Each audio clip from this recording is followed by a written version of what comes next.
Welcome, everyone, to Los Libertinos podcast. I am your host, Carlos Abelar. This is Chingazos and Fire, episode number 10. Our guest today is Daniel McCarthy. He is the editor of Modern Age, an academic quarterly journal that goes back to the 50s. Daniel was previously the editor-in-chief of the American Conservative magazine, and he was also the internet communications director for the 2008 Ron Paul presidential run. He is also currently hosting a 5-part live webinar series on conservatism on Renegade University. By the time you watch this show, he would have, by the time this show drops, he would have already done his 3rd episode. So you can still get in and get in on the following 2 that will be live. And if you watch this show in the future, you can still get the webinar series and get all the knowledge that he's going to drop in it. So I'll put the link in the show notes. Daniel, thank you for coming on. Well, thanks, Carlos. I'm really happy to be here. Yeah, so a cool little story for you that I think might be cool, and was that in my journey to do this podcast, I've had a lot of like mini inspirations that lead to actually where you start doing this stuff, you know. And one of them was, I don't know if you recall, but after your first interview with Thad about a year ago, that's Thad Russell from Renegade University. He used to have these classes where he would have the guest on that he might have just interviewed. And it was just a session where it was some of his paywall people on there plus the guest. And you were one of the guests. And we got into, or everybody got into a real good conversation about secession. And I remember that I had asked you a question about it, and you were kind of like, you know what? That's a good question. I might have to think about it. And it was about whether at the time you would have sided with Mexico when Texas wanted to secede. And you said, you know what? Let me think about that. That's a good question. And that always stuck with me a little bit because I said, you know what? One day I think I'm going to have a podcast and I'm going to ask him again. Oh. And we can circle back to that at the end because I'd like to get an answer to that. But you know, we'll let that simmer a little bit, like a good caldo or a good menudo. You got to let that simmer a little bit, and then at the end we'll get into that. But for my audience, I like to think that it's like half libertarian, half like my primos, my cousins, tias, tios, neighbors, and all that haven't or wouldn't know who you are. So if you could you give a kind of a background into you, where you're born, raised, family, education, and how your path took you to a way where you are the editor of a magazine of someone that's one of your intellectual heroes. Like, you know, that's an interesting journey, how you get to that point. So feel free to take time to kind of lay your background out in that way so people know what's up with you, you know? Well, thanks, Carlos. You did a really good job of introducing me at the beginning of the podcast. And you and I actually have something significant in common in that I actually have several family members right now who are living in San Antonio. But I actually don't have very deep roots there. So my family moved to San Antonio kind of in the early 2000s. Originally, I'm from Missouri. I'm from a small town called Sedalia, which is around the center of the state. It's a little closer to Kansas City than to St. Louis. But I didn't really grow up there. I actually grew up in a number of places. My father was in the U.S. Armed Forces, and we were stationed in various different locales around the world, including Japan for a couple of years and the U.K. for a couple of years as well. And then in my high school years, I was in Winchester, Virginia, which is it's about an hour's drive from Washington, D.C. My father was working in Washington at the time, but he wanted to raise the family in a more normal location. And Winchester was just far enough outside of the swamp to count as relatively normal, at least at that time, like, 25 or, a little 30 years ago almost. So that's my general background. I got interested in politics in the early 1990s, which was a really kind of a fascinating time. It was a lot like our own time, in that you had these populist insurgencies in the form of Ross Perot running as a third-party candidate. You had Pat Buchanan running in the Republican primaries, really putting up a stiff challenge to both George H.W. Bush and to Bob Dole in 92 and 96. And you had the Republican establishment and the neocons working overtime to try to crush this populist insurgency. and to try to monopolize control of Republican politics and conservatism. And of course, there was also a civil war going on among libertarians at that time.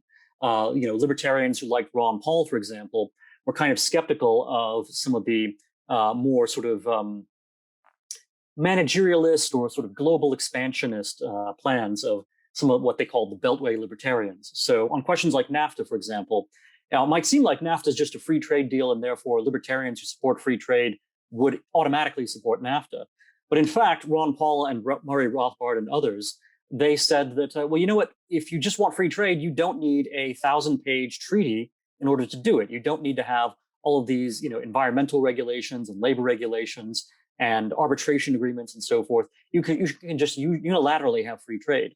So they were very skeptical of what sort of the technocrats in Washington, D.C. were doing with these trade deals. And so even though I was started out on the very conservative side of things, supporting people like Pat Buchanan, there were always libertarians like Ron Paul and Murray Rothbard who were simpatico or parallel with my points of view. And this, sort of political outlook of mine was what I adhered to through most of my college and grad school years. So that's up until the early 2000s. And I became a little more libertarian, perhaps, over that time, because it seemed to me that there were a lot of libertarian thinkers who had a very sharp understanding of the ways in which the modern state is actually very destructive of all the things that conservatives say they care about.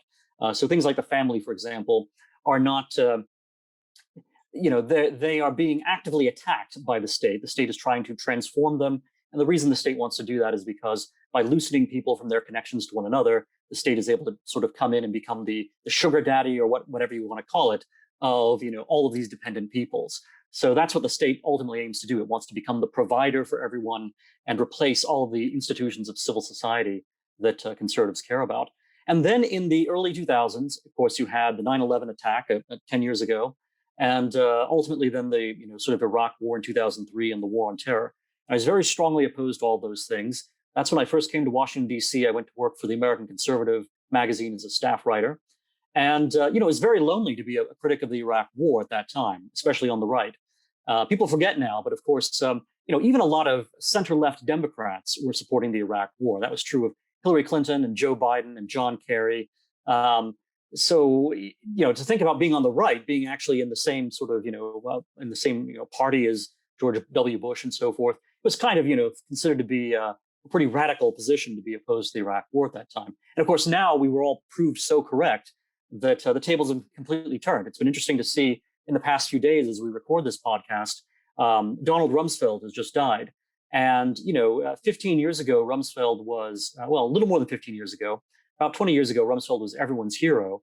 And now, of course, Rumsfeld just being attacked by people who, in fact, back in the day were actually big supporters of his. So I think there's a lot of ironic changes that have gone on. And anyway, so this brings us pretty close to the present.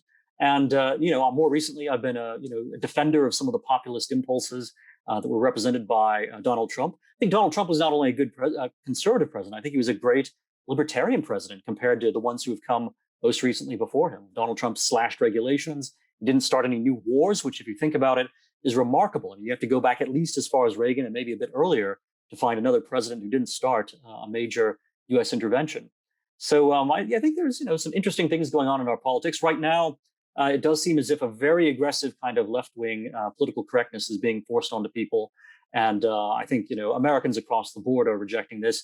I think one of the interesting things in the last election in 2020 was seeing that a lot of Latinos, for example, they really didn't like the sort of Bernie Sanders drift of the Democratic Party. They didn't like the sort of multiculturalist and sort of anti-police, pro-criminal drift of the Democratic Party as well.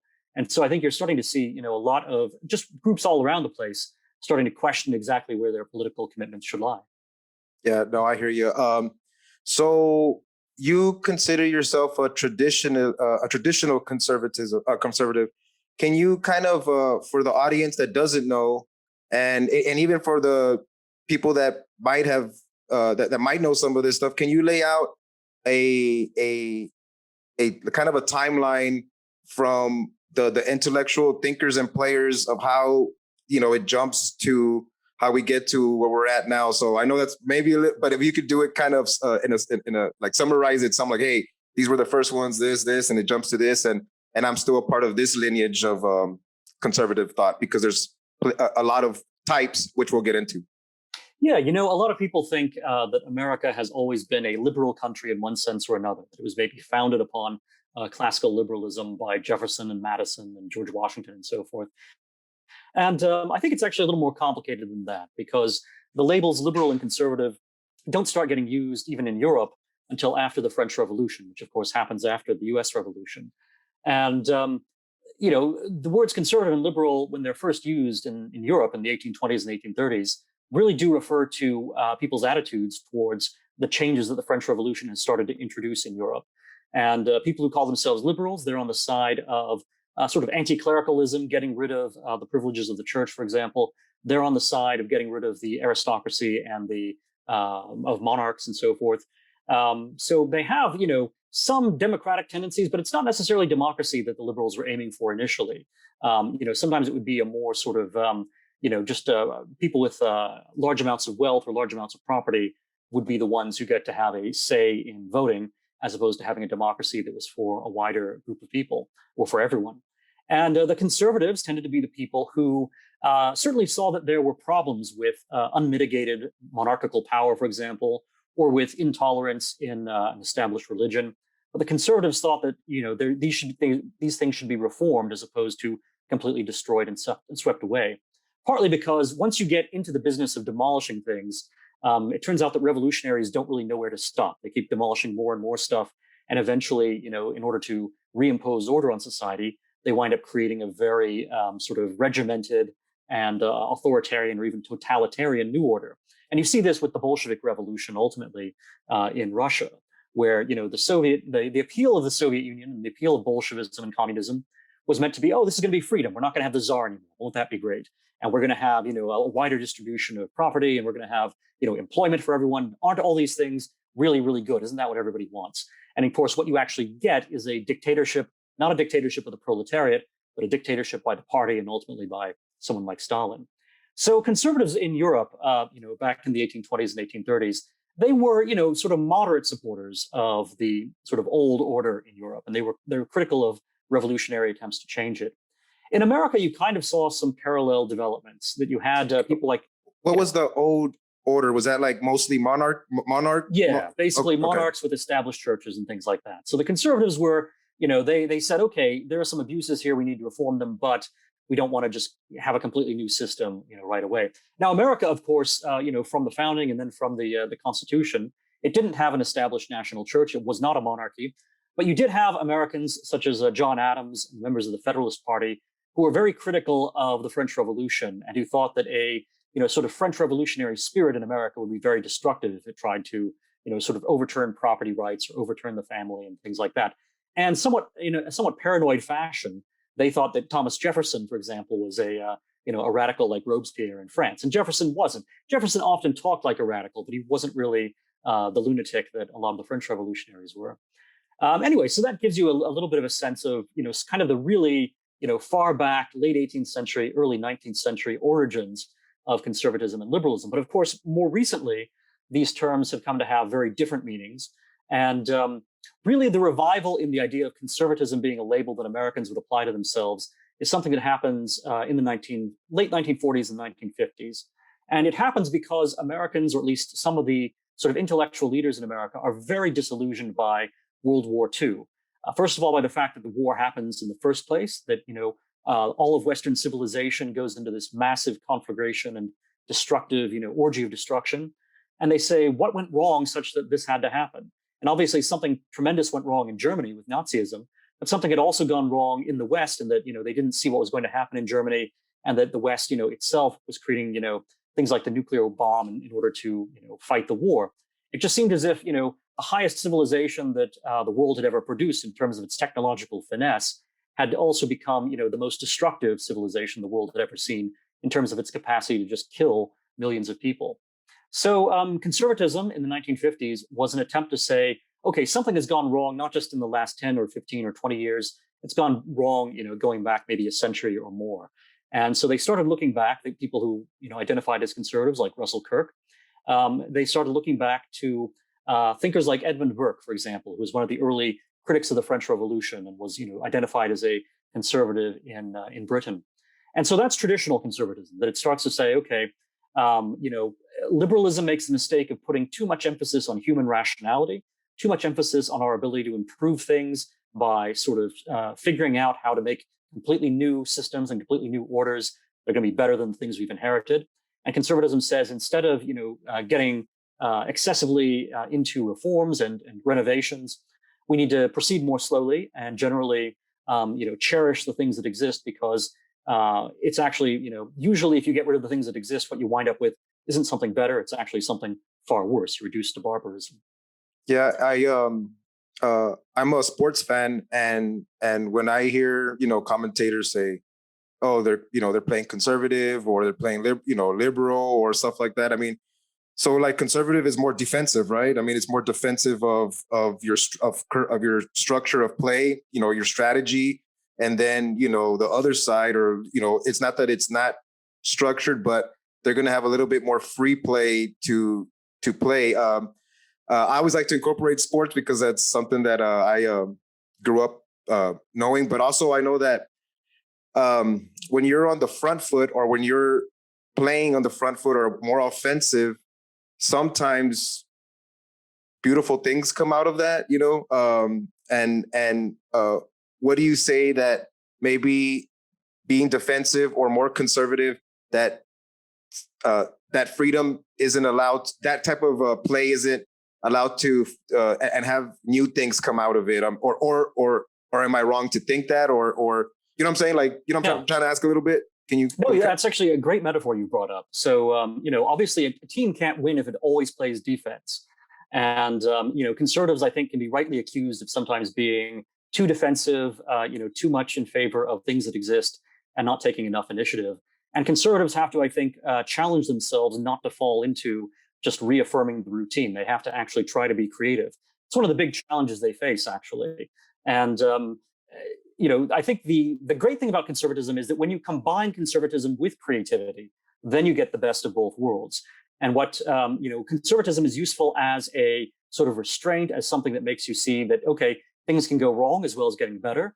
But conservatism by itself is probably not enough. So you have to have that creative element which can balance it and can push things forward. And it's one of the nice things about the kind of political system that if you do really have competitive parties with different points of view, and one party is more conservative, and one party is more progressive or liberal, then they can have a little bit of that sort of interplay and exchange, and maybe you get the best of both worlds. Although sometimes you also get the worst of both worlds. No, that's for sure. I like to say that I'm a libertarian at large, a liberal at heart, but a conservative in play. Hey, what's up, everyone? Thanks for checking out the show. Be sure to support our efforts here by checking out palomaverdecbd.com. It is a online store that my wife and I run, and you get 25% off by using the promo code Chingazos. And just in case you guys don't know, it's not in my nature to be interviewing people like this, but if you like what I'm putting out, just know that I'm on some CBD. I take a gummy about an hour before I know I'm going to do the show.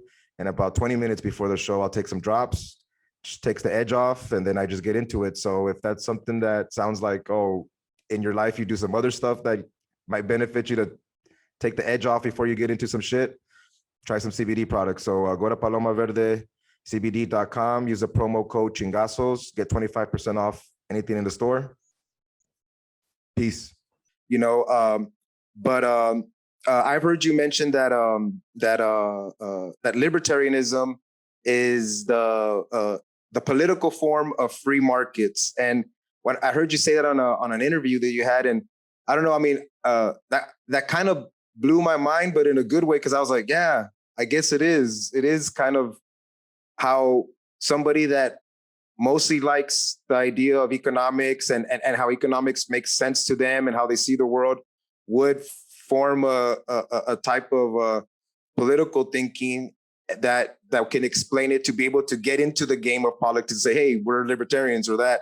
Can you kind of also, anybody that thinks of conservatism tends to sometimes put together libertarian and conservatism together. They're kind of in the same camp.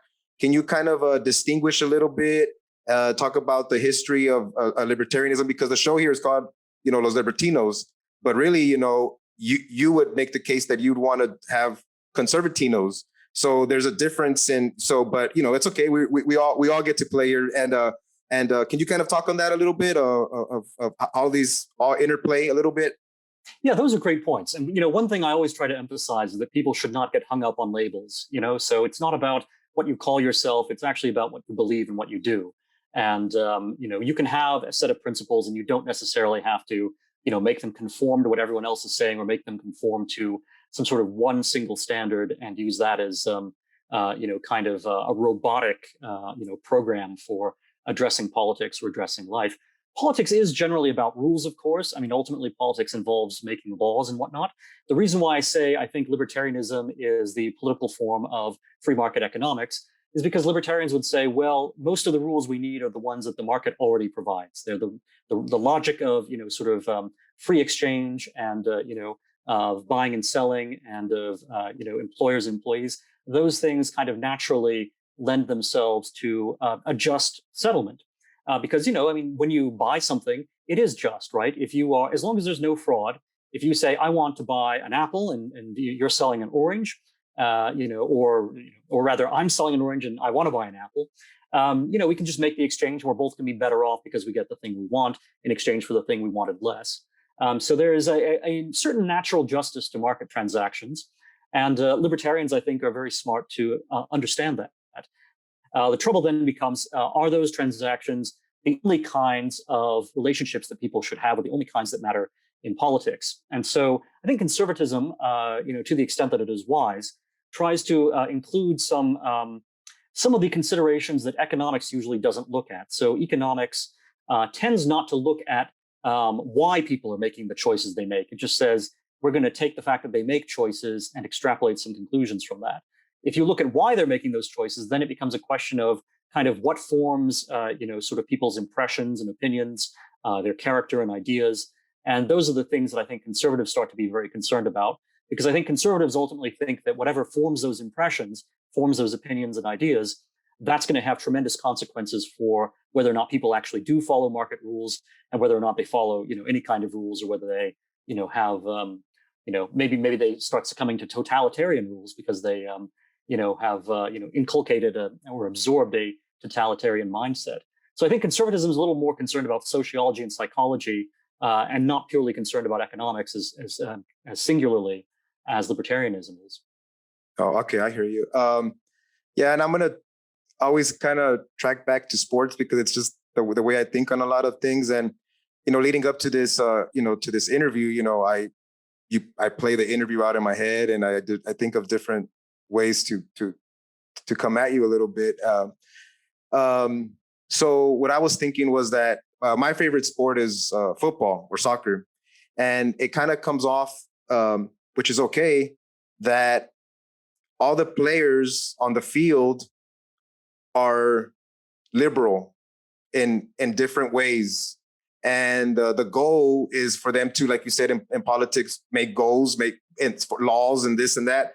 But the refereeing crew is the conservative crew. They're the ones there that are meant to call balls, call strikes, call this. Like, you're not opposed, or you're,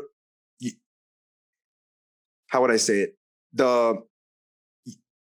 You want to follow the rules because you're the referees there, but you also aren't necessarily saying that the rules that they're, well, I don't know, maybe you are, that they have to, like, maybe at that, whatever, like maybe in that game, the rules are the rules, but if the crowd and the culture whistle and try to give the pressure on the ref to, hey, you can't keep calling that foul. We've already moved on from that. That used to be a foul back in the, but the crowd gives the pressure to the refs to call it differently. I kind of see it like that way. And, that's why I've always kind of said that when people want to ask me, for a long time, people would tell me that, you must be a lefty. You must, like, people didn't figure me out or couldn't figure me out because, I wasn't saying that I wasn't principled. I was just like, hey, whatever, like, freedom touches on a lot of stuff, or liberty touches on a lot of things, and you don't have to, like, stick to one. So I was always playing on a big field. Am I right to think that in a game the referees are in the way that you're saying, like what conservatives are, like calling the fouls, calling this, being sure that everybody that's playing on the field at least has some structure to the rules or something like that? Does my question make sense a little bit? Oh, totally. No, I mean, not only does it make sense, but actually, surprisingly enough, now this will sound almost backwards, but you've actually hit upon an idea which is one of the good ideas, not one of the bad ideas. It's one of the good ideas of Thomas Hobbes. Now, that may seem surprising because people hear the name Thomas Hobbes, they think of Leviathan, they think of big government. But in fact, one of Hobbes's ideas is that I don't know who he is. Well, he's a 17th century English political theorist. Okay. And he's someone that a lot of libertarians really don't like because he writes a book about basically, sort of consolidated power. And libertarians, his book, Leviathan, has become a byword for big government. And so people think of him as just being this horrible authoritarian. But in fact, one of his points is exactly the one you've made, which is the idea is that you need to have a ref. You need to have someone who, sets down the rules, make sure that everyone knows what the rules are, and then enforces those rules fairly. And then as long as you have a ref, then people can be free to play the game and to, move around on the field and to kick the ball and to score. And I think that's a great metaphor for how freedom should work, that you do need to have, some authority that's able to provide, some rules and structure to make sure that everyone is playing by the same set of rules. But once you have that, then you should let the players play. You should not have the refs telling the players, oh, you need to go over here, you need to go over there. Here's when you can kick the ball and here's when you can't. If you have too many rules, the game stops being fun at all. So instead, you need to have the right balance, which is hard to reach, between fair rules that are strongly enforced and leaving the players free enough to be able to not only play the game well for themselves, but also for the enjoyment of everyone who's watching the game too. Exactly, and for anybody in the stands to get inspired to start their own games and to use that as an example to say, hey, we can all kind of I don't know, sounds kind of hippie, get along and play the game. No, that's exactly right, though. You need to have a political system that allows people to be excellent. And that's going to mean there's going to be competition. And if there's competition, there might be winners and losers. But if you don't have excellence, people are not going to be inspired. And so I think a lot of people on the left, a lot of more egalitarian types, they think, well, excellence is unfair because some people are actually better, football players, better soccer players than others are. And so, it's really unfair if some players are winning and other players are losing. And instead, we should make a game where there are no winners or losers. Everyone just gets, there's only one goal. There aren't opposing goals. Everyone just kicks the ball in, and and that would be, it's no fun and it doesn't inspire anyone. And that inspiration is really important because it's inspiration. You may have people who are different in terms of their abilities to begin with, but that inspiration makes people take where they are in terms of their abilities and try to aim higher because they're inspired. They want to actually go farther. And so even the people who are already excellent become better as a result of competition and excellence and inspiration. And the people who aren't as good, they have a motivation, incentive to go out there and learn the skills and to practice and to become much better than they are to begin with. And then you wind up with a game that's sort of more enjoyable for everyone, for the players, for the spectators. And it's a virtuous cycle, whereas the alternative of trying to make things fair by making everyone as mediocre as possible is disastrous. And that's true in a socialist economy. And that's true, of course, in contrast, you have a capitalist competitive economy. There is, a lot of inspiration and a lot of enjoyment. That's funny. As you were saying that, I started having a vision of in the stands. There'll always be the peaceful hooligan libertarians, right? Always there, the hooligans just always being there to just talk a little shit about all the games. Hey, you guys are still doing it wrong, but hey, that's just the nature of a certain small amount of people that are always gonna. Well, that's right. Yeah, I think libertarianism sometimes seems like they're just the guys who want to criticize whatever the ref is doing, right? And the question is, well, if they were the ref, would every call they make be correct? No. So I mean, there can be, I think a fair criticism made. Libertarians are sometimes a little too much on the sidelines. On the other hand, it is good to have someone criticizing the referees because otherwise the refs might make a lot of bad calls and no one's going to, put pressure on them to change. So speaking of, and I like how we're playing with this, but this is going to make a lot of sense to a lot of people of my audience that might not know a lot of this stuff, but this type of connections, they're going to know what's up with what we're talking about. So speaking of conservative refs that might have gone astray. I heard you in a podcast interview, and we have something in common. You and I both voted for John Kerry in 2004. I That was my first presidential vote, and at the time I wasn't political, but I was starting to watch HBO's Bill Maher. So that's how I got into politics, was through the Bill Maher show on Friday nights. I would just watch it. After 9/11, I started paying more attention because I was kind of like, hey, something's going to change in the world here, and it did, and all these wars started coming. But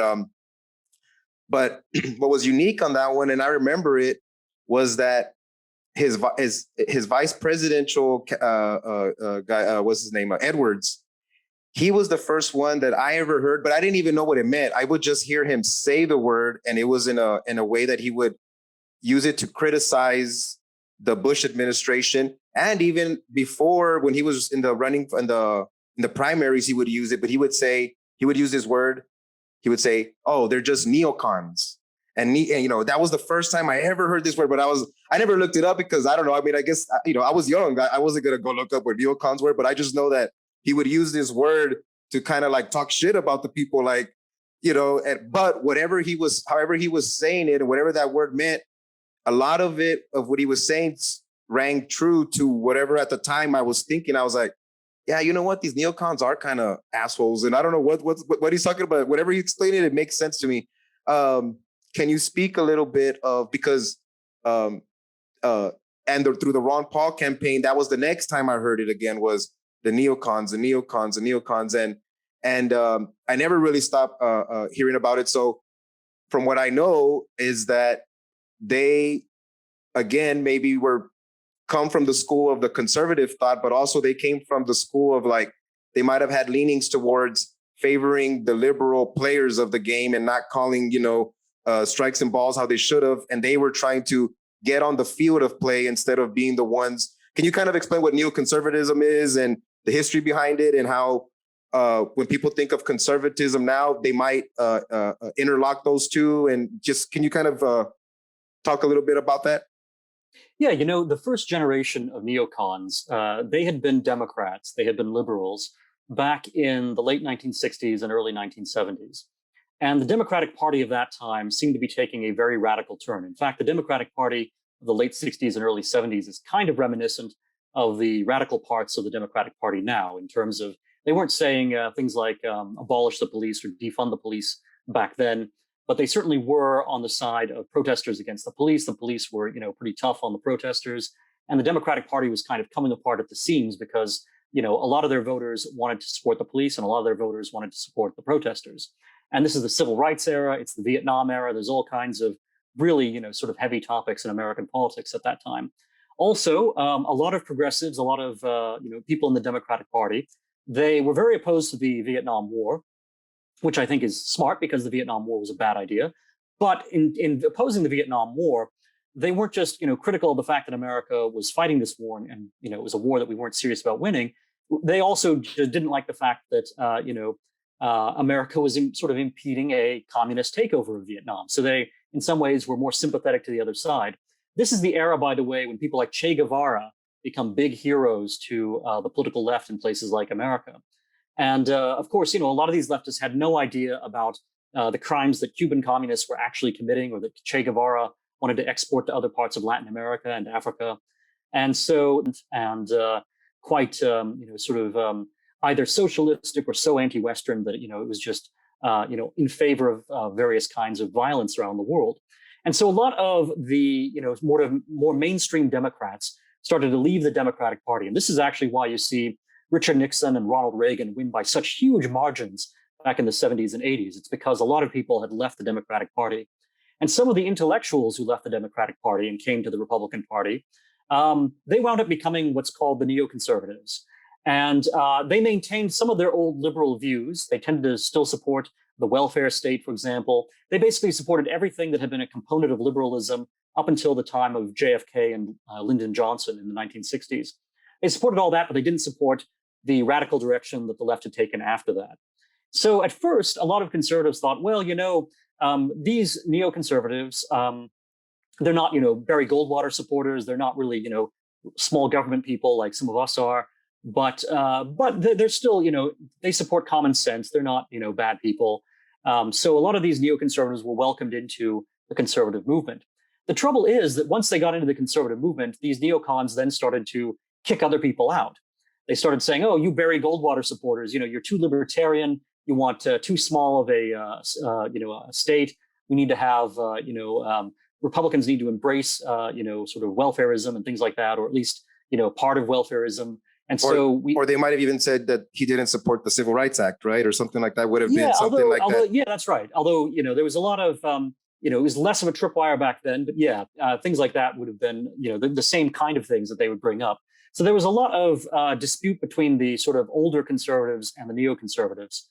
And that created a lot of bad blood. So in the 1980s, there were, a lot of arguments between them.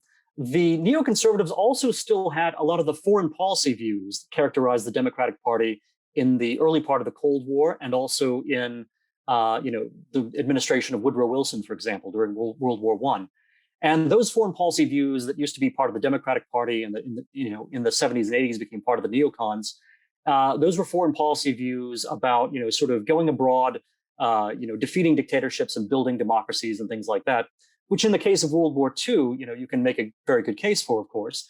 But in the case of, things like World War I or most other wars, these efforts, are very idealistic, and they don't wind up producing good results. They wind up producing chaos and, in fact, a road to the next war. So the neocons were big supporters of things like the first Gulf War in 1991. And then as soon as 9/11 happens 20 years ago, they become supporters of the war on terror. And they are, the biggest cheerleaders for going to war, not just in Afghanistan, but also in Iraq. And the George W. Bush foreign policy is basically a neoconservative foreign policy. And that was something that, a lot of people on the left opposed, but it was also something that people on the old right, such as myself, were very opposed to as well. Hey, what's up, everyone? If you like any of this content from Daniel McCarthy, please be sure to hit the link below and join his 5-part webinar series at Renegade University on conservatism. You'll still be able to make some live events. There's still 2 or 3 left.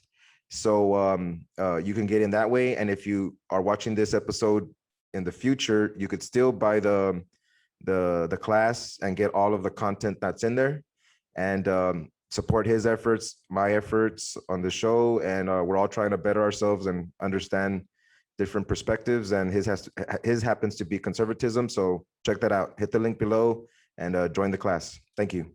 Yeah, and also there another, I guess, one of their planks or something that they support, but I remember this too, was that George W. Bush, I don't know what year, maybe his first or second term, he also supported immigration reform. And that's something that Latinos, at the time, I don't remember exactly how it went down, because I would have not maybe paid a lot of attention to it. But I'm assuming that they would have thought, okay, well, we don't like him mostly because, we're Democrats or liberal, but if he's doing that, okay, well, we'll take it. But I remember that there was a lot of pushback on that end, probably from traditional conservatives or things like that. What does the traditional conservative or you being the editor-in-chief of Modern Age, like, what do you guys say of our current immigration or the past immigration, and what do you guys see for like immigration policy and all of that? Because I have a lot of people on my end that are interested on that. Yeah, I think it's fair to say that traditional conservatives tend to be on the restrictionist side of immigration questions. They're generally for reducing the amount of immigration overall. They certainly are about, sort of enforcing the law to prevent illegal immigration. And, George W. Bush was someone they disliked in part because, he had relatively, open borders policies, or at least, sort of relatively liberal or lax border policies. That's not true, universally. There are, sort of traditional conservatives who take a sort of, a more generous line, perhaps, towards immigration, or who want more immigration, in some cases for economic reasons, in other cases just as, a kind of humanitarian demand. But I think in general, one of the things that traditional conservatives do is to point out that while there may be lots of economic benefits to immigration, there can also be some downsides in terms of, well, the way in which, first of all, new immigrants and new immigrant communities tend to be manipulated by Democrats, so they vote for Democrats and you get all the bad policies that come with the Democrats. And there are reasons for this. I mean, this was true even going back, long before you had the present political configurations, even when the Democrats were the party of segregation. And, even before that, the Democrats tended to have an advantage with new immigrants in places like New York City, for example. And we can talk a little bit about why that is. I mean, yeah, actually, yeah. I mean, I was about to ask you, like, why is that? Is it because you said right now it was a manipulation? So they've just been manipulating, but it can't all be that, right? I mean, is there some? It's not all that, right? So go ahead. Yeah, go ahead. And flesh So part of it is, I mean, if the Democrats are doing better outreach, then obviously that helps. But some of it is manipulation too, in that, if you are, as we saw with the waves of immigration in the early 20th century from Italy and from other parts of Southern Europe and from Eastern Europe as well, the Democrats were generally the party of providing as many services and benefits as possible to these new waves of immigrants. And that won them a lot of loyalty among these immigrant communities. It's why Italian Americans, Irish Americans, for a long time, they were identified as being rock solid Democratic constituencies, the same way that a lot of people right now think of Latinos as having to be a Democratic constituency. And of course, what happened is that things change over time. And, as new immigrant communities actually become much more established, at least in terms of their sort of large scale population. Or assimilated. Assimilated, yeah. But even an assimilation is a tough question, right? Because sometimes it can run both ways. And, cultures change. So it's not the case that there's always, sort of one unique thing that people are assimilating to. But yeah, as people, become more sort of assimilated, as, sort of both, the newcomers and the older population kind of, become more closely entangled in terms of their family, in terms of their economics, et cetera, then, it starts to become, I think, more clear to these populations that, hey, maybe the Democrats are not actually doing such a good thing by giving these benefits and services, because what we actually need are opportunities as opposed to, benefits and services. So I think that's why you see groups like the Italian Americans and the Irish Americans have, over time drifted away from being strongly, affiliated with the Democrats. Today, I think they're about 50-50. And I think you're going to see the same thing with Latinos as well over time. You said manipulation and outreach. So why hasn't there been a natural tendency just to do way more outreach by the conservatives? There's been some, but it's usually been done very badly. So, but why? You know what I'm saying? So why doesn't it just come naturally? Like, hey, let's go get these people. They're going to come anyway, or they're coming anyway. Because the conservatives are often approaching them as if conservatives are embarrassed to be themselves. And I think Donald Trump is a great example of this, right? So before Donald Trump, the conservative appeal to Latinos was always, well, we're going to sound just like the progressives, just like the liberals. We're going to say, wonderful things about, multiculturalism. We're going to say wonderful things about, the idea that we need, economic revivification by, having new immigrants come here. We're just going to sound exactly like the Democrats, only we're not going to offer you the benefits the Democrats offer. And of course, if you're a relatively new population in the country and you're hearing the same thing from both parties, but then one side is saying, we're going to be much more generous in terms of what we're giving out. Any common sense person would go for those who are going to be more generous in terms of what they're giving out. Donald Trump, on the other hand, in what he did in 2020, which was quite remarkable, he was able to win over a pretty sizable chunk of the Latino vote.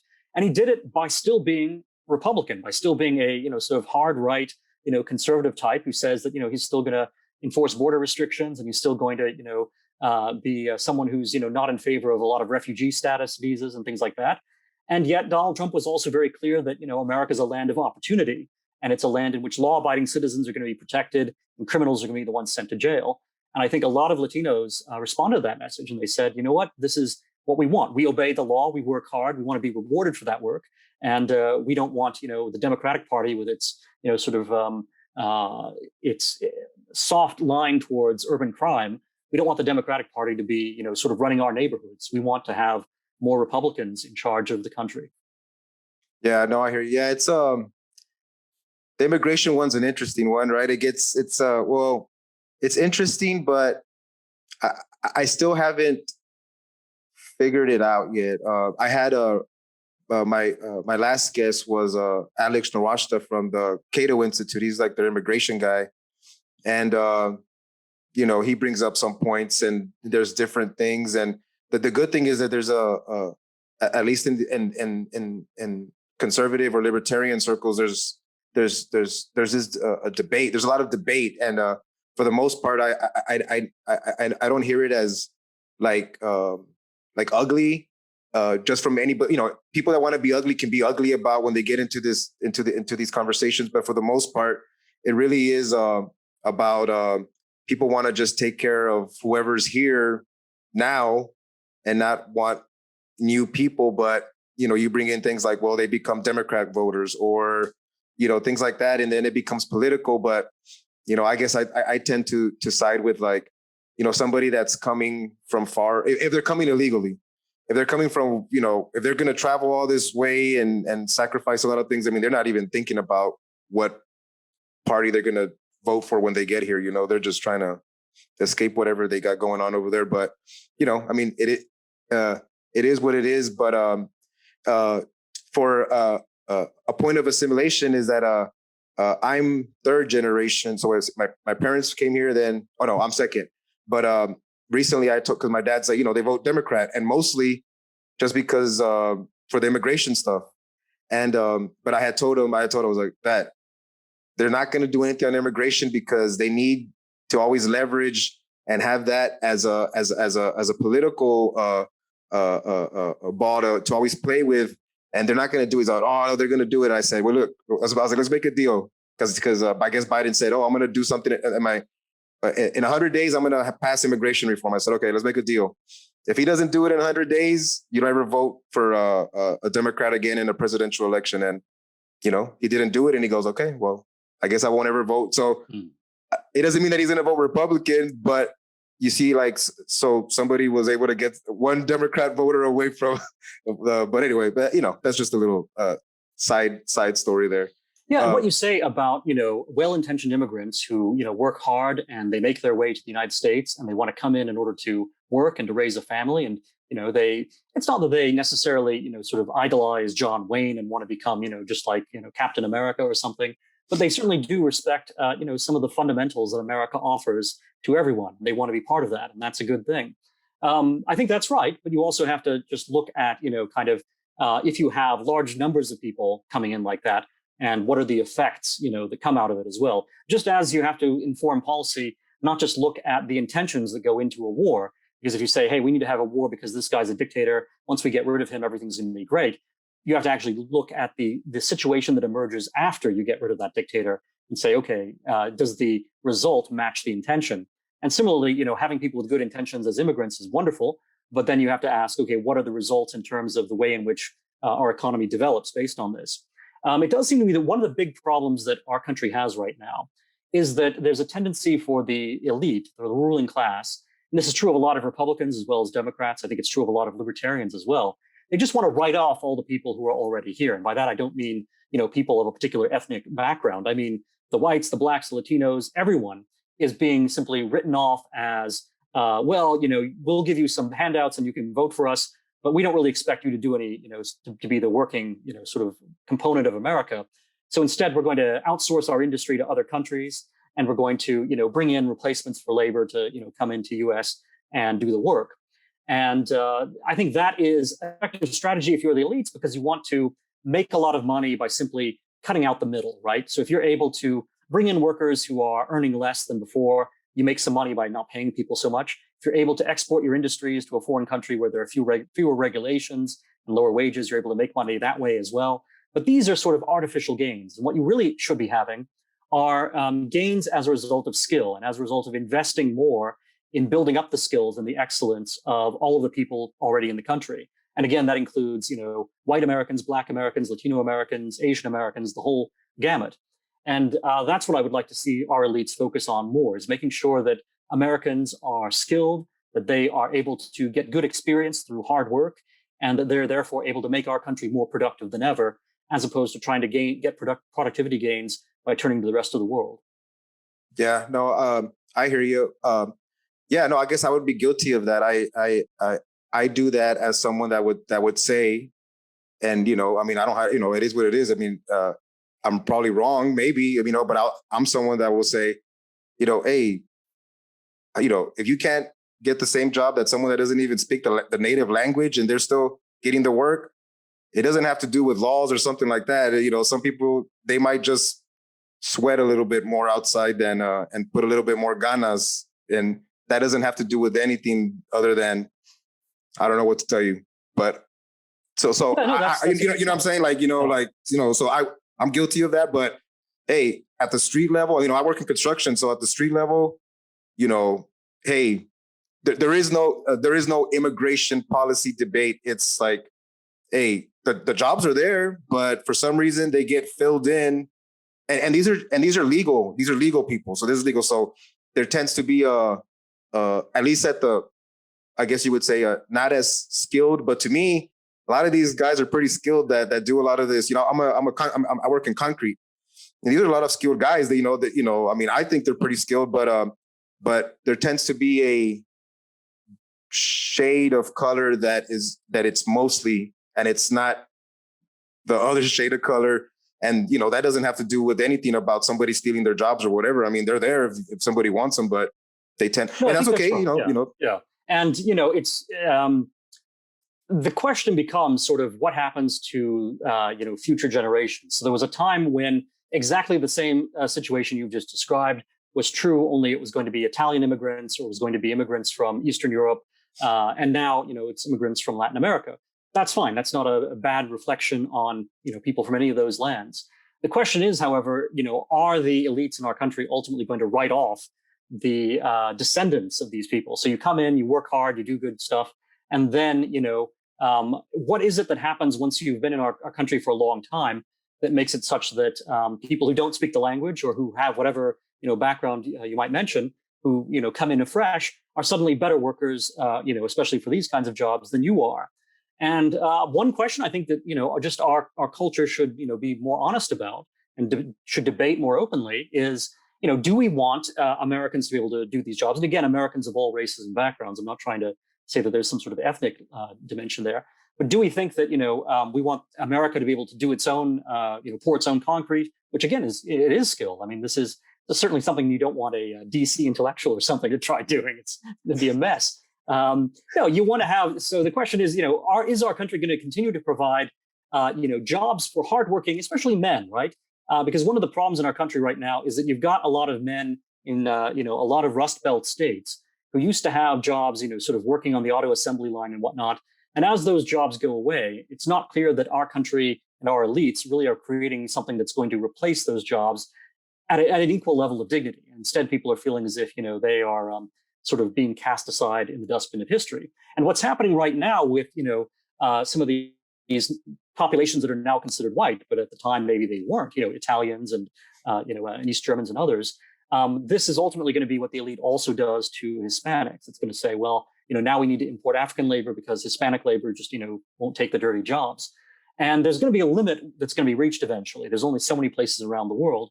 And the question is, if you stop investing in your own people, if you don't have a strong work ethic in your own country, then you're going to run out of places to draw that work ethic from. And it's that's not going to be helpful. You actually do need to have, citizens in your own country who are willing to work hard.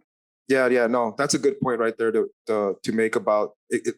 Whoever comes in next can, but so then that goes then to, see, I've always said that, like, I don't like the idea of like white privilege or this, but I feel I'm privileged because I had good parents, and that's it, and a lot of people don't, and that's that's unfortunate. So I had good parents that probably absent of them knowing or playing the political game of like maybe like you said, being manipulated into think that Democrats are for the poor, Republicans are for the rich. You're currently poor, so vote for the. They were probably conservative. Not probably. They live conservatively. I mean, I remember as a kid, my parents would say they were very proud of saying, "Oh, we can get on food stamps, but we don't want to." They would always tell, like, we don't want to get on that. That's probably a conversation that doesn't even happen anymore. I mean, if it does, it's very rare. Now everybody wants to take advantage of the system, but also, I don't blame them too. I mean, people have seen the elites or whatever take advantage of the system, and they're like, "Hey, I'm gonna get mine too." I mean, they get it. Why can't we? Also, my parents, I didn't know that I always knew I was like, something was going on because, at the time I had to pay for school lunch. But to me, people that paid for school lunch were people that their parents had some money or they made okay money. But, they never made us feel like we had money. So, they were being very like, hey, we didn't want you, we didn't have cable and everybody had cable. I mean, I remember we grew up kind of like that, like where we would feel like, but it was good. It taught us good. It taught us, I'm grateful for that. And what is it about the American family, whether it's even into the native white culture, like you said right now, hey, it would have been Irish and all that stuff. But so and in the future, it could be Hispanic family breakdown. What is it of what's going on at that type of hard work ethic or labor work ethic or has diminished or gone away? Yeah, I think it's two things. First of all, America is just such a successful country and a wealthy country in general that it's very easy for people who, have always grown up among wealth or among, relative, especially relative to the rest of the world, it's wealthy, to take that for granted and to think, well, okay, we don't need to work as hard as our forefathers worked because we've got it made. So I think there's, some tendency just for that to, the conditions under which you live, if they're comfortable enough, it will tend to make you kind of less, hardworking and diligent. But the other thing, of course, is that it's not just a kind of natural thing that happens. There are also a lot of political ideologies and political powers which try to take advantage of people. And when I said that, I thought that immigrant populations are being manipulated, I want to stress that I don't think that's true just of immigrant populations. It's true of Americans as well, sort of long-time American populations as well. And, one of the things that happens is that if you're a racial minority or any kind of minority at this point, sexual minorities and transgender persons and everyone, they're told the same thing. They're told by progressives, well, you shouldn't be working so hard, or, you shouldn't have a really individualist ethic because you're oppressed by a system. You're oppressed by, by white people or by whomever, or by heterosexuals or whomever. And any failure that you may encounter in life, any unhappiness that you encounter, can be blamed on something outside of yourself. And similarly, you see a lot of, sort of white heterosexual Americans in the Rust Belt or whatever, also being told that they're not responsible for their own plight and that they, should blame someone else. Now, of course, this is what progressives do say about, populists who say that the elites are responsible for everyone's plight. They say, aha, well, you're just replacing, instead of the whites being the oppressors, it's now the elites being oppressors. But I think it actually makes more sense to talk about the elites being the oppressors because, fundamentally, money and real privilege, like having real power, is something that counts in terms of the relationships that you're able to construct among different people. And simply having a skin color or something is rather different. And the way in which the left tries to elevate skin color over talking about actual wealth, over talking about actual power and actual credentials like Ivy League credentials and things like that. It seems to me that the left is really now distracting from the real sources of power, as instead using color as kind of a distraction to bamboozle people. And again, they're bamboozling people all across the spectrum. And it's something that the American people will just have to reject. At the ballot box, one of the great things about Donald Trump, who's a guy who's a very complicated and sort of troubling figure in many respects. But what I liked is that it was a genuine grassroots movement. I mean, nobody in Washington, D.C., absolutely nobody in the conservative movement was, trying to boost this guy to be the presidential nominee in 2016. And it turned out that voters simply automatically just liked him. And I think we need to have, sort of more spontaneous, sort of people being willing to choose their politicians as opposed to the politicians kind of foisting themselves on the people. And I'm kind of hopeful that right now things are in such flux that maybe we'll see more of that.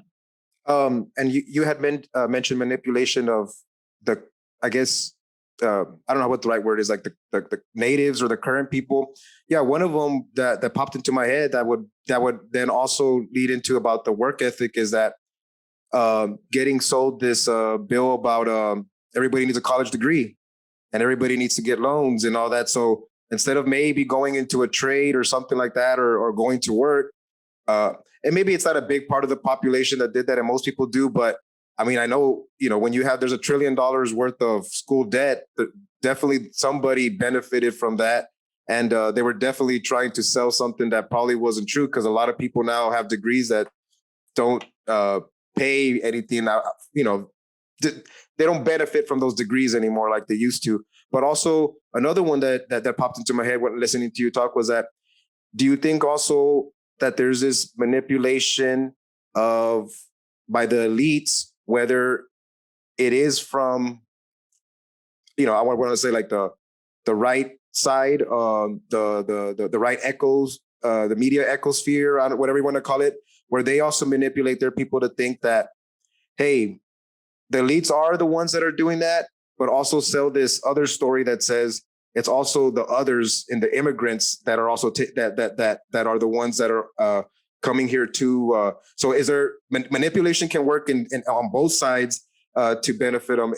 Am I overstating that, or am I saying that because that's kind of like how I hear it from being a Latino or whatever, like that they scare people into thinking that there's even right now with the whatever's going on the border.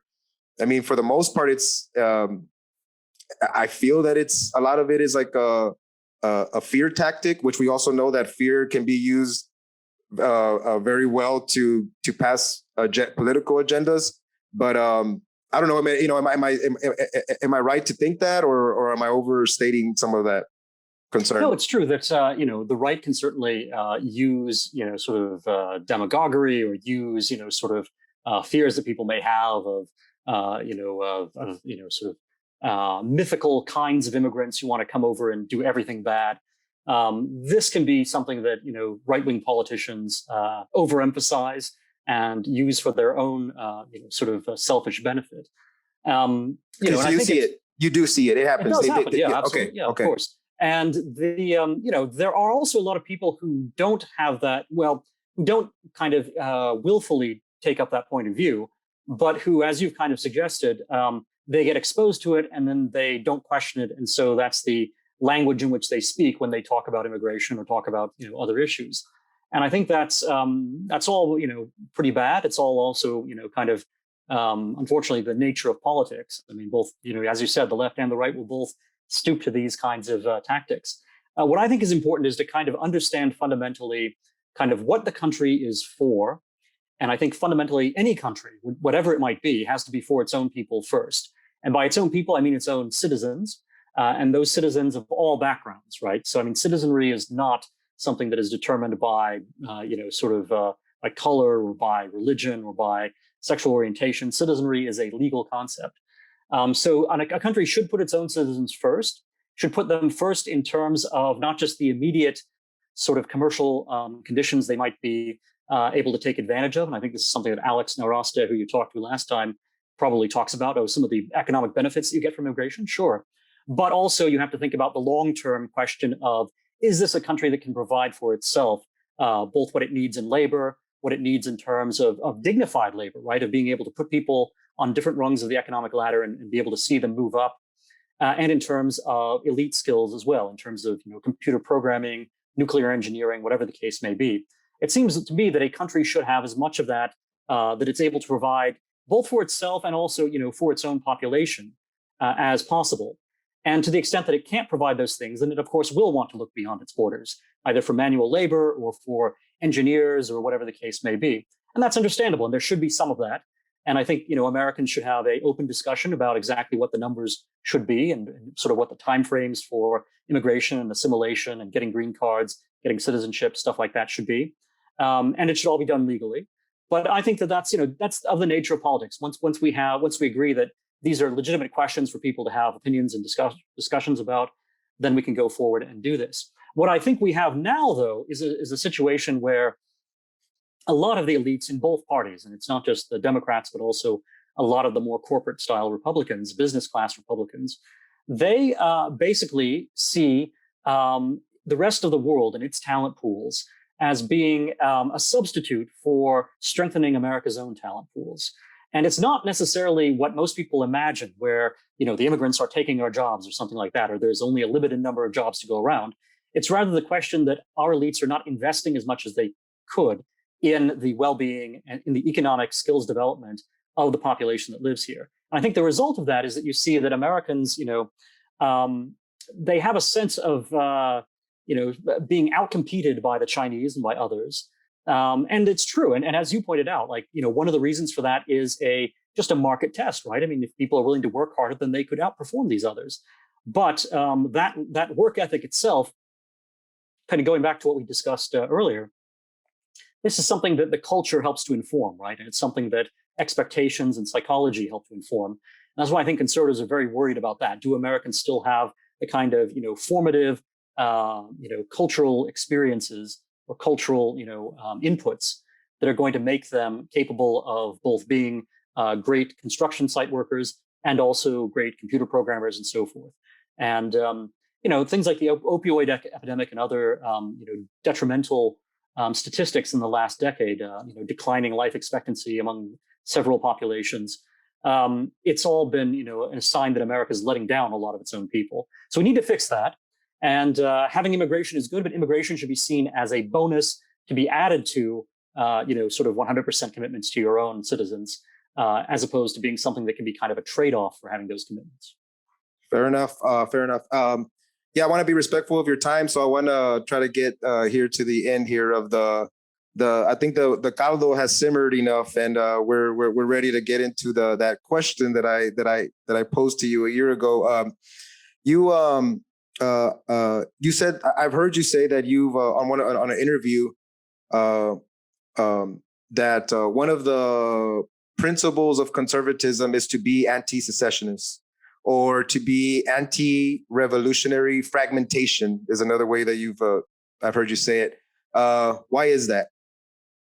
Yeah. So I think what I was referring to when I said that is, conservatives are going to talk about the kind of realities of, sort of the scale that a state needs to be in order to survive.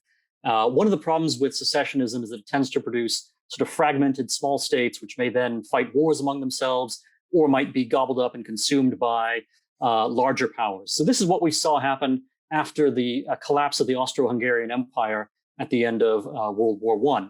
The Austro-Hungarian Empire had bound together a lot of different peoples. It was obviously not a very democratic empire, but it was controlled by by Vienna, I suppose.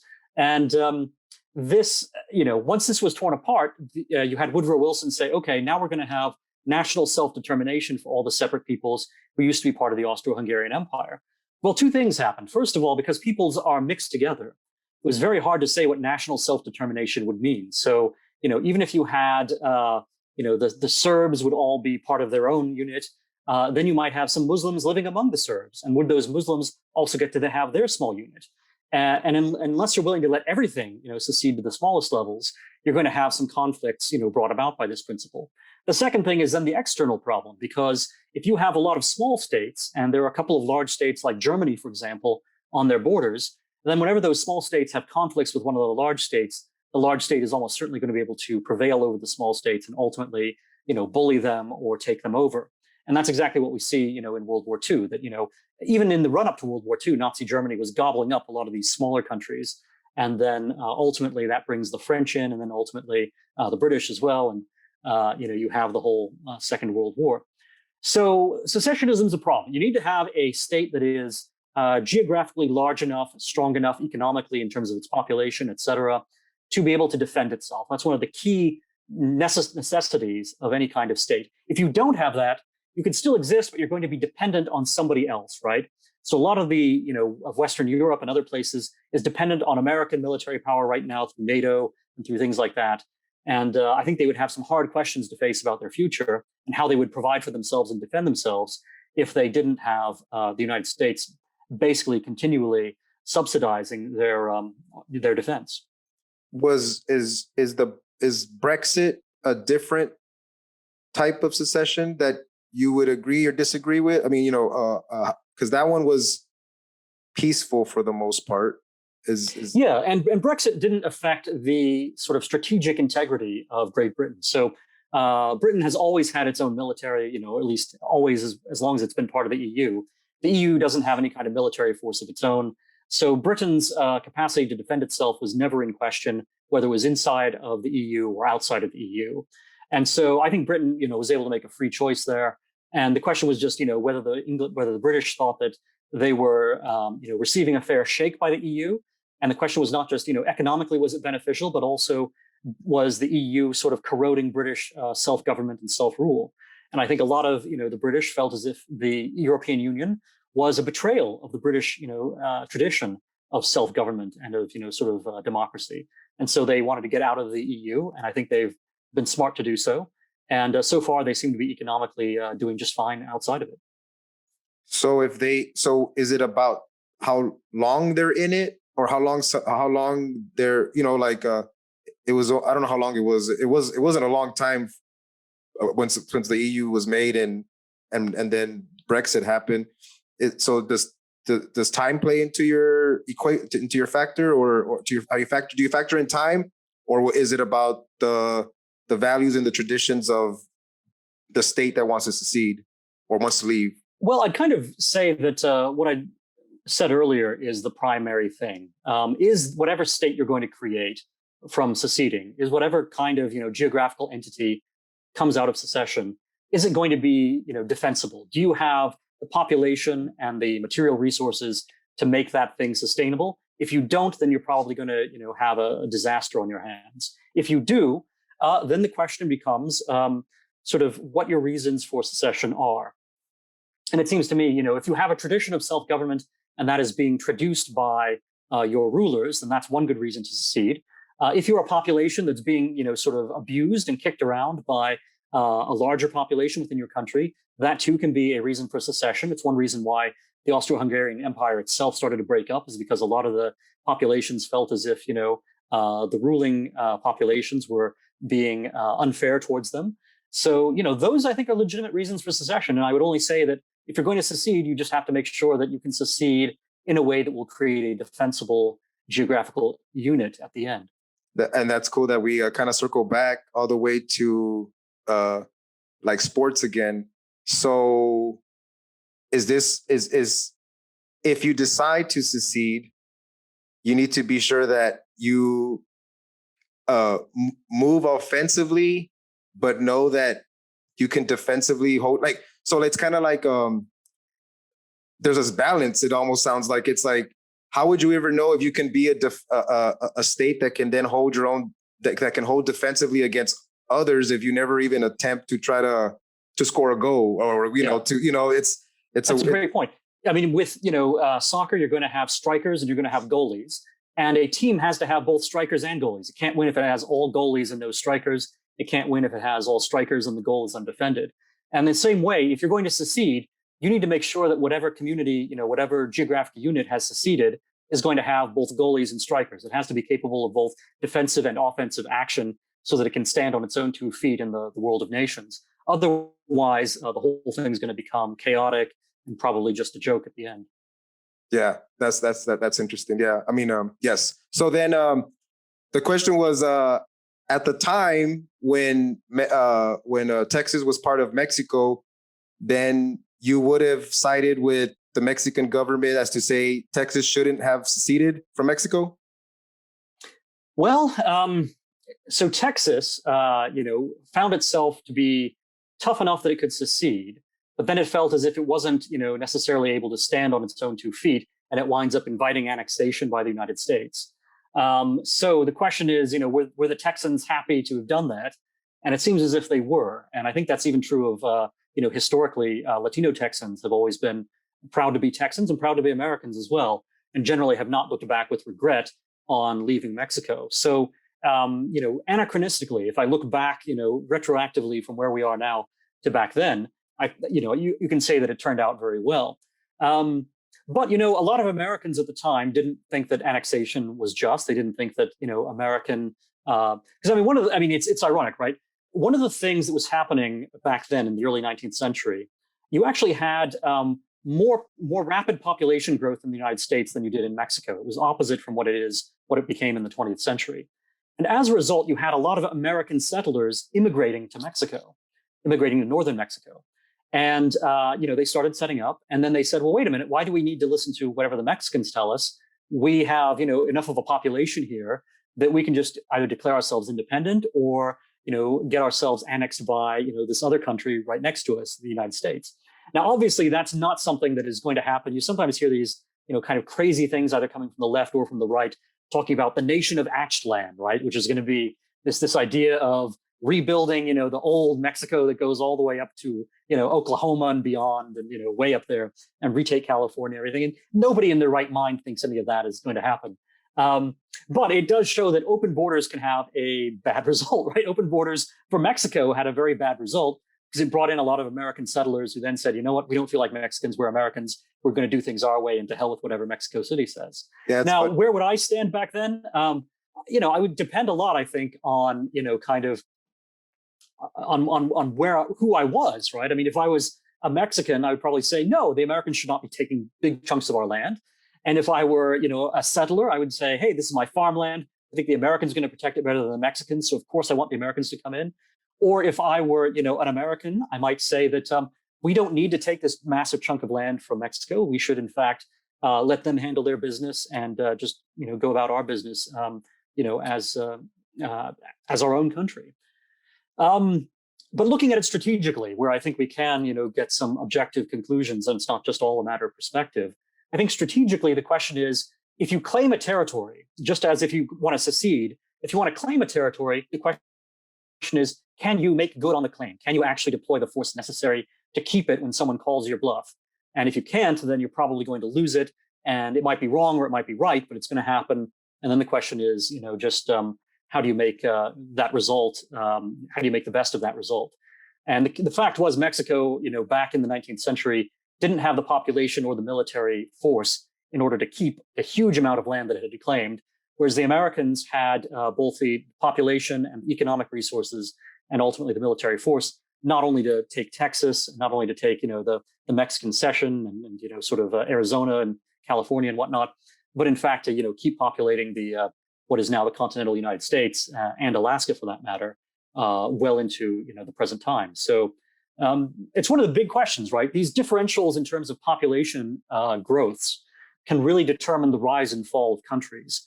And the Roman Empire had this question, at its very end as well, because the German peoples on the borders of the Roman Empire, they were reproducing much more quickly than the Romans were. The Romans had a decreasing population. And so, at first you just have some immigration, and you had, the Romans or the Germans just wanting to be kind of settlers within Roman territory. And then sooner or later, the more Germans started getting pushed into the Roman territory because people on the borders of the Germans were then, sort of invading German territory and frightening them. So the whole, sort of line of dominoes just came tumbling down, and the Western Roman Empire collapsed. And again, this is something which you can assign a good or bad value to it, but putting aside the values for a moment, the logic of how these things happen, when population, military power, and wealth don't all line up, you have big changes happen in the world. So America right now has a big population, a lot of wealth, and a lot of military power. But if some of those equations started to fall away, then I think you'd see some real shift in global, sort of alignment of powers. Yeah, I hear you. So, I don't know if I don't like the word, but some would say, Texas nationalists or something like that. I think Texas can make the claim as a sovereign and secede from the Union peacefully. And if it had to do something else, I don't think it has to get to that point. We can just reference like a Brexit, even though it's not the same, but say, hey, we can just leave. But I form my politics in a way that, and again, to sports, but it's just the way it is. I like to say that one day Texas will win a World Cup before the United States does, and that's kind of the way that I've set myself up to. It's a far marker, but it's the way that I hope one day that instead of wearing some other jersey, I'm wearing like a Texas national jersey of Texas. And maybe it'll happen one day. And if it does, we can hang out and watch the game, Daniel. And thank you for coming on. I have more questions to ask, but I have to be respectful of your time. And I wish I'd like to have you on again if it'd be cool to have you back on in the future. And could you please plug in kind of like where people can find you, and then also kind of talk about the webinar that you have going on with Dad currently. Yeah, I just want to say that your thoughts about Texas independence are just like the thoughts that the Scottish have right now about their independence, from Britain, and they're working very hard to have referenda and to have that kind of peaceful secession. So there may be a precedent in the 21st century for the kind of vision you've outlined. And I think the one question that will come up, of course, is whether a lot of the immigration that Texas is getting right now from other states in the United States, from California and elsewhere, is going to create complications for that kind of secessionist ideal. So you can see how, again, the culture that comes from some of these, sort of population movements has some real bearing on, kind of what happens within an existing community. In this case, a community that has some, sense of Texas as a cultural entity unto itself, one that could even be an independent republic. So I don't throw that out there to create any controversies right now, just to kind of get people's minds thinking about all these different parallels, Scotland, and the question of whether Californian immigration is ruining Texas. So our mutual friend Buck Johnson will say, "Hey, give me all the illegal immigrants, but don't give me any California." But go ahead and plug in where people can reach you at, and kind of give a description of what you're doing with that at Renegade University, please. Yeah, so you can find me on Twitter. My Twitter handle is Tory Anarchist. So a bit of a strange handle, but at Tory Anarchist will allow you to find me. And for Renegade University, I am teaching a 5-segment course on conservatism, and we'll be talking about all these different facets of conservatism. So the first one has been about traditional conservatism. We'll be talking about libertarianism and libertarian conservatism in the second class, which is still coming up as I talk, but when this airs, it'll have already aired. So that's probably already available for listeners to check out. The third one's going to talk about sort of conservative realism, some of these questions about, how you defend a nation state, for example, that we've been going over in this podcast. So I think listeners will find that very interesting.